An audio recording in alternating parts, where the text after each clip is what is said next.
നമ്മുടെ സ്കൂളിൽ ബഷീർ അനുസ്മരണ ദിനത്തിന്റെ 30-ാം വാർഷികത്തോടനുബന്ധിച്ച് തികച്ചും വ്യത്യസ്തമായ പരിപാടികളായിരുന്നു അരങ്ങേറിയത്.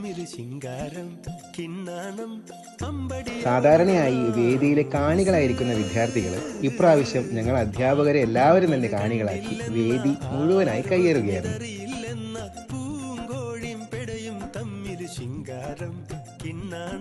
സ്വാഗത പ്രസംഗവും അധ്യക്ഷ സ്ഥാനവും ആശംസയും നന്ദി അവതരണവും അങ്ങനെ എല്ലാ മേഖലകളിലും നിറഞ്ഞാടിയത് വിദ്യാർത്ഥികൾ തന്നെയായിരുന്നു. പരിപാടി ഉദ്ഘാടനം ചെയ്തതാകട്ടെ സംസ്ഥാനതല കൈരളി വിജ്ഞാന പരീക്ഷയിൽ സ്വർണ്ണ മെഡൽ ജേതാവായ നമ്മുടെ സ്കൂളിലെ തന്നെ വിദ്യാർത്ഥി തന്മയ സുജിത്ത്.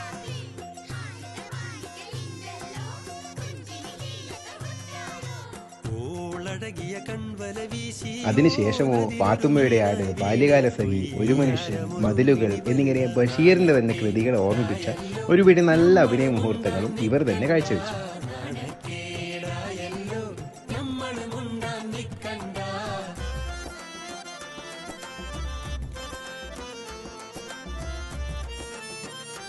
തന്റെ കഥാപാത്രങ്ങളെ അവതരിപ്പിക്കുന്നത് ആസ്വദിച്ചുകൊണ്ട് വേദിയുടെ അരികിലായി ഒരു കുഞ്ഞു ബേപ്പൂർ സുൽത്താനും ഇരിക്കുന്നുണ്ടായിരുന്നു.